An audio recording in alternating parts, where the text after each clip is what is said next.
Africa never stood a chance. That's the version most of us got taught. Guns beat spears, and that was basically the whole story. Except one country actually beat the guns. In 1896, one African army sent a European empire home in a single afternoon. So the real question isn't why Africa lost. It's why almost every other country did, and this one didn't. Menelik II is holding two pieces of paper. It's 1889, and both are the same treaty, signed by the same two governments. One is written in Amharic, his own language. The other is in Italian. Article 17 reads differently in each version. The Amharic copy says Ethiopia may use Italy's help in foreign affairs, if it chooses to. The Italian copy says Ethiopia must conduct all foreign affairs through Italy. One version keeps him a sovereign. The other quietly turns his country into a protectorate. For 4 years, Italy tells the world it owns Ethiopia's foreign policy. Menelik lets them believe it, while he rebuilds his army. By 1893, he's done pretending. He renounces the treaty outright and calls Italy's bluff in public. Rome decides the only way to enforce a paper claim is with an actual invasion. That decision is about to cost them everything. This wasn't unique to Ethiopia.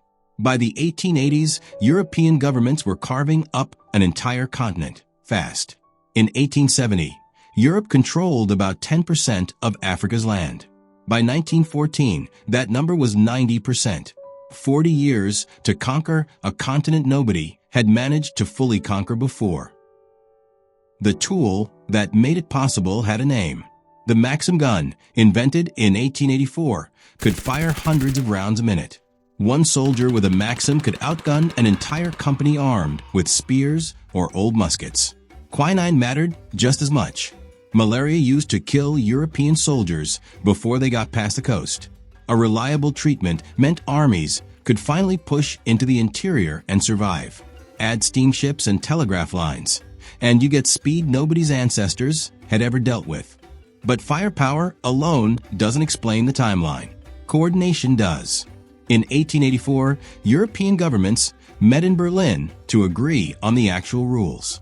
Not whether to take African territory, just how to divide it up without going to war over it with each other. No African government was in that room. 14 countries drew borders through kingdoms, trade routes, and family lines they'd never seen. That's the part that made the speed possible. Individually, no single African army could match a Maxim gun and modern artillery. But most weren't facing that problem alone, either. They were facing it while their neighbors were being conquered on the exact same schedule, with no shared plan and no shared warning. Congo shows how far that went. King Leopold II of Belgium didn't colonize Congo through his government. He got the Berlin powers to recognize it as his personal property. Rubber quotas were enforced with mutilation and forced labor on a documented, horrific scale. Historians still argue over the exact death toll, but the low estimates alone are in the millions. That's not the exception in this era. That's closer to the norm the Berlin rules were built to protect. Which brings us back to Ethiopia, because Menelik read the room correctly, and most of the room didn't. He didn't just build an army. He played the same European rivalries the rest of the continent was being crushed by. France and Russia both wanted leverage against Italy in the region, so they sold Menelik modern rifles and artillery, the same weapons Italy was counting on nobody else having. By 1896, Ethiopia's forces were armed close to Italian standards and vastly outnumbered them. At Adwa, on March 1st, roughly 100,000 Ethiopian troops met an Italian force of about 17,000. By noon, it was over. Italy retreated in chaos and left much of its equipment on the field. 7 months later, Italy signed a treaty scrapping its own protectorate claim and recognizing Ethiopian independence outright. It's the only time in this entire era that a European claim got fully reversed by force. Everyone else's timeline stayed on schedule.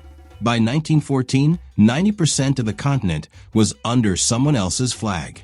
Only Ethiopia and Liberia were still nominally their own. So here's the part that's actually happening again, in a different form.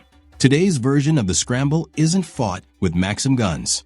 It's fought over cobalt, lithium, and the minerals that power phones and electric cars. The Democratic Republic of Congo holds a huge share of the world's cobalt supply. Chinese firms, American firms, and European governments are all negotiating access, mine by mine, country by country. Watch how those deals get made. Rarely as one united African bargaining bloc, negotiating from shared leverage. Almost always as one government at a time, sitting across from one much larger economy at a time. That's the same lever from 1884, wearing different clothes.